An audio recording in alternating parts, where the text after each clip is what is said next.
This weekend, I relaxed in front of the streaming service, you know. That's relatable. It is. I too a enjoy streaming relaxing in service. front of a streaming service. How do I you do, actually- fellow human? Yes, one of the many human pleasures I enjoy partaking in. I don't like watch TV. I'm like, all right. It doesn't show. It's so natural. Oh, yeah, I was looking to watch something exciting this weekend, and so I was flipping through the streaming services. I ended up on C-SPAN 2, and I settled in for 2.5 hours of Pam Bondi testifying in front of the House Judiciary. You're a stronger man than I. Pam is definitely in the running for my least favorite member of the Trump administration, obviously, except El Jefe himself. Is this a tier list? Is that the episode? Are This we is just not a ranking tier them? list. No. A Plus, ghoul power ranking? Do we include former members, dude? Because I would expand the tier list a lot, a high turnover. Would be Yeah, here no. all night. So, no, anyway, no, it's not a tier list. But, somehow after an hour and a half of this, I was no longer triggered. It was kind of like an exposure therapy thing. I'm not saying everybody should watch this, but I don't know, you guys tell me, am I out of my fucking gourd? I was watched... No. I did a totally similar thing. Was it Friday you said you were watching this? Well, on Friday, I hooked up a car battery to my nipples and just, threw the switch again and again. And eventually, when the nerve endings were fried, it was not so bad. So That does... Same. It does ring a bell. But yeah, so for those who don't know, Pam Bondi, the Attorney General, the head law enforcement officer of the federal government. Don't do that. Don't do that to us. I hate being reminded of their actual jobs. It sucks, man. When you get their full official title, it's this is the real job that a real person is supposed to be doing. Anyway, here's this fucking hack. Enjoy the next 2 hours of footage of them. I don't want to spoil it, but deflecting all questions. Well, yeah. So this was quite a hearing. I don't know how much you guys are into. I don't know, there's the Marvel universe, so it just keep going and going and going, rehashing the same things. I feel sometimes that's a House Judiciary Committee testimony, but I keep coming back for more. This one was very combative. The Democrats did not let her talk, and she didn't really want to answer their questions. She just was responding to every question with attacks. I heard she came prepared with a list of insults for each person specifically. Yeah. She literally had a binder. Most of the time, if she was referring to notes, she was referring to notes on how to sick burn the person who was questioning her. I thought she looked familiar. I didn't realize she was Lindsay Lohan from Mean Girls. Right. So all the combative stuff from the Democrats, juxtaposed with glazed donuts from the Republicans. So just, oh, thank you for fixing the border and bringing back law and order. So yeah, it was basically 2.5 hours of that. But I actually learned some stuff. I was sort of forced by crazy things that people said to go learn some things. And yeah, I have a couple highlights I'd love to chat about with you guys. Spare you the 2.5 hours. Do you think anyone in the hearing learned anything? I wouldn't say that. I mean, I feel like if it's your full-time job to be in the thick of this, you probably all already know these things. Well, I mean, if you think about it, every time you hold a limbo contest, you're learning something. How low can you go? And that's fully on display at this hearing, I think. Let's talk about the stuff that I learned about, because I like to learn. Info hazard, where learning hurts. So there was a lot of argument or discussion about sanctuary city laws. I'm curious.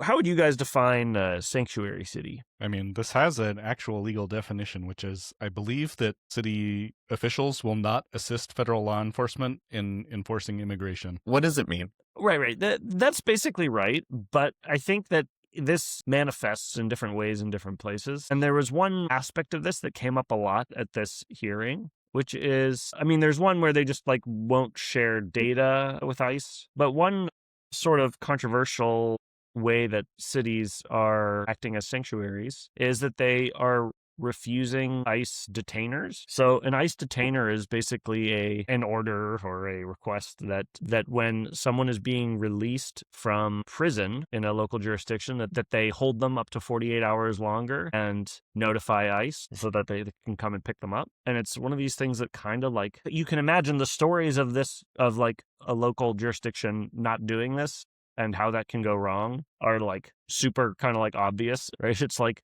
this guy like he's an illegal immigrant and he was getting out of prison for carjacking and assault. And then they just like let him go, like, okay, because he had served his sentence. But it's like, yeah, then ICE has to go find them in the community, which is much more disruptive. God, ICE is always trying to avoid being disruptive. Yeah, we've gone a little far afield from the current moment, don't you think? We're talking about the Goon Squad here. This isn't really like the law enforcement agency that we're pretending exists. These are just thugs. Well, I think there's some law enforcement component. There's an interesting quote. So Kevin Kiley, a Republican from California, showed a quote from Alejandro Mayorkas, who was Biden's DHS secretary in 2023, saying, "I do not consider it in the service of public safety to release an individual into the community when that individual can be released to ICE for prompt removal." Basically talking about, violent offenders who are also illegal immigrants. That doesn't make sense to me.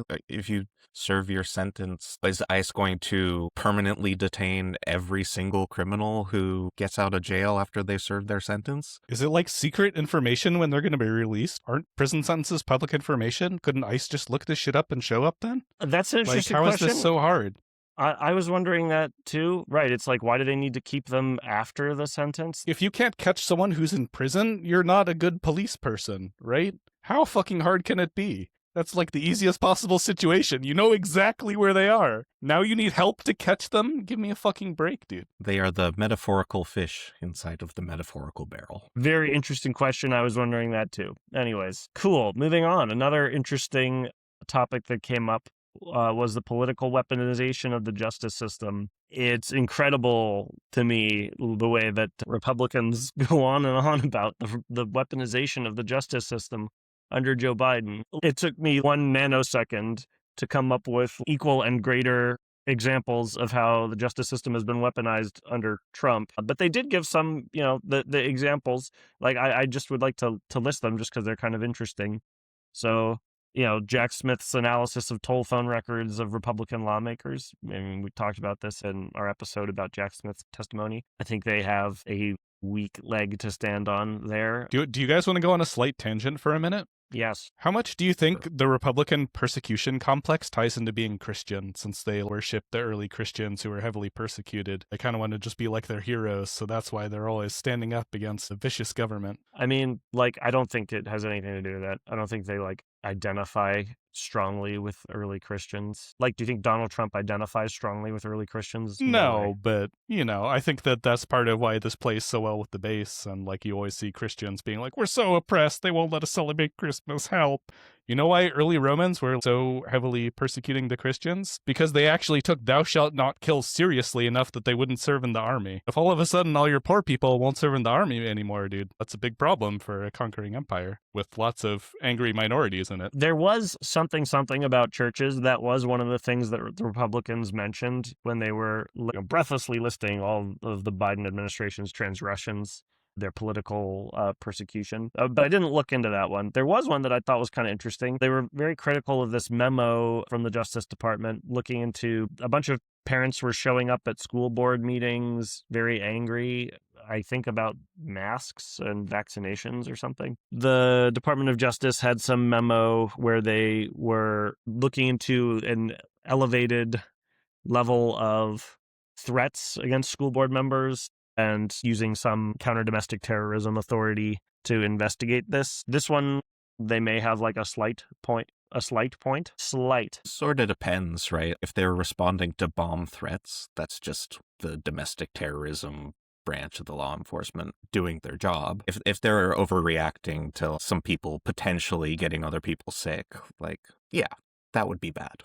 And of course, all the prosecutions and impeachments of Trump are repeatedly referenced as proof of the political weaponization of the Justice Department, despite the fact that he is in fact a criminal. Like I said, it took like 0 nanoseconds to think of way worse stuff that this Department of Justice is doing, trying to indict 6 Democratic politicians for sedition over a video reminding the military that they don't have to follow illegal orders. Which is true. Pardoning all the January 6th rioters, pardoning people who donate to Trump. I don't know, CZ, the Binance guy, donated boatloads of money. An executive order calling people who are anti-Christian or anti-capitalist domestic terrorists, etc. So anyway, it's really ludicrous, but it came up. Reasonable examples of that bias on a couple occasions during Biden administration. Of course, Biden also prosecuted I just want to Democrats. say here for a second, he did not do a good job of weaponizing the Justice Department. He should have done a better job. He couldn't even prosecute fucking criminals, dude. And now they're like, oh, give me a break. Yeah. Should have jailed their asses. Time for the drinking game portion of the Pam Bondi hearings. I want you guys to guess. I have which of these drinking games would have sent you to the hospital? Option A, take a shot every time Pam Bondi says, "I'm not going to get in the gutter," with this Democratic lawmaker who's asking her the question. So that's A. Okay. Every time Pam Bondi said when asked something about the Epstein Files, "You didn't even ask Merrick Garland once about the Epstein Files." Oh man, some of these things happened a lot. Okay. Item number C, one of the Congress people adding some inflammatory news article to the record or requesting unanimous consent for like really inflammatory shit. And then item D, Republican members just like basically yielding their entire time, just being like, please cook. Just say shit. I'd like not asking any questions. Just like, can you just like attack the Democrat who just asked you questions? Is this a trick question? Is it all of them? Because I'm going to guess D is probably that happened the most. These things all happened multiple times, but yeah, I don't know. So yeah, which one? You thought D, Republican members just basically yielding all their time so that Pam could go ham? I'm going to guess A, other end. She says she's not going to get in the gutter. As she like swims through the gutter. She's already there, but you know. I may have only brought a book of insults to this meeting, but I'm not going to get in the gutter with you. Each of those things happened 3 times by my count. You didn't even ask about Merrick Garland and Epstein once. I counted 6 times. And the members adding inflammatory news articles to the record, I counted happening 7 times. I mean, I wish I had written down some of the titles, like, but just like super just biased, like new, like stuff. I don't know, what was an example? Like in what direction? In both ways. Both sides were doing this. Just like, I request by unanimous consent to enter into the record this article saying, limo driver accuses Donald Trump of raping girl in back of car. Shit like that. Just like, but on both sides. Anyway, that's their favorite move. Okay, on to some of the best lines of questioning. Ted Lieu, a Democrat from California, his questions were pretty hardcore. So he started showing 2 photos of Prince Andrew on top of some young woman whose face was redacted. Bad look. If I'm ever up on the news with a redacted person's face, just a picture of me and then the other person's face is blacked out, something has gone terribly wrong. I mean, what if the headline is like, local man rescues orphanage full of sex trafficking victims or something, you know? Local man finds cure for face dysmorphia, a disease that turns your head into a black box. Anyway, so then he quoted a July 25th DOJ memo. We did not uncover evidence that could predicate an investigation into any unnamed third parties. And then he asked, why have you not investigated Prince Andrew? Of course, Pam responded with her signature, I don't think you asked Merrick Garland that question. If I wanted someone investigated, I wouldn't involve Merrick Garland in any way, dude. I mean, that's a good point. But like, okay, isn't the answer for all this, like, this was an ongoing investigation, basically, during the FBI, like, the Biden FBI? Or no, I don't know. No, I think basically just the Democrats didn't give a shit about this back then. Nobody gave a shit about, just some conspiracy theorists gave a shit about it, and, like, they were right. Then Ted Lieu says, let's talk about another person who's all over these files, President Trump. Then he asks her point blank, were there any underage girls at that party, looking at a picture of a party, an Epstein party where Donald Trump is. Were there any underage girls at that party or any other party that Trump attended? She responded, this is so ridiculous that they're trying to deflect from all the great things that President Trump has done. There's no evidence that Trump committed any crime, and everybody knows that. This has been the most transparent presidency, yada, yada, yada. There's no evidence. We destroyed it all, we think. He responds by saying she lied under oath right there, right? Exactly. We've seen evidence, dude. Right. Basically, he's like, okay, here's some evidence, pulls up a document of a limo driver who said he overheard that Trump might have raped a underage girl. And then he asked, why haven't you interviewed this person? To which she responded, can I respond? He doesn't want to talk about crime in California. He doesn't want to talk about crime in his state. Yeah, we're talking about something else right now. Answer the question. Right. So, this is what I want to Congressman... know is why you aren't talking about interdimensional space travel right now. I often no wonder one that even myself. asked Merrick Garland about interdimensional space travel. He's probably more qualified to talk about that than Justice. This is what Congressman Lieu didn't want to talk about. She references her notes. He didn't want to talk about all the crime that's happening in his state. California refuses to honor detainers because of its dangerous sanctuary city policies. California has released some number of criminal aliens into the streets and yada yada. Slick dodge, Pam. Slick dodge. But she did lie under oath, dude. Holy shit. Like, we've seen evidence, right? If you want evidence, how about the quote where he's like, Jeffrey's my best friend. He loves his ladies on the younger side, and so do I. I mean, that seems like evidence to me. Yeah, I mean, she lied under oath, so I guess we got to get someone to prosecute her. We should get, the Attorney General. Oh, right. Surely the head law enforcement person, they must be the most well-qualified. All right. Moving on to the next hardcore questioning. This is by the Republican Thomas Massie, who co-authored the Epstein Transparency Act with Ro Khanna. He started off by showing 3 documents that he said, exemplified failures to comply with the Epstein Transparency Act. The first one, an email from a lawyer representing victims of Epstein. This is an email from that lawyer to the FBI listing names that they should redact when they release the Epstein files. They released this email without redacting the names of those victims, like a nice long list. But you know whose name they did redact? The lawyers. Thank God, dude. Protecting the real victims here. Document number 2, titled Child Sex Trafficking. Section 1, Co-conspirators, fully redacted. Unredacted, it's Les Wexner, the billionaire Victoria's Secret guy, big benefactor of Epstein, never been charged. He shows up hundreds of times in the files, but not as a co-conspirator. This is not money laundering. It's not tax evasion.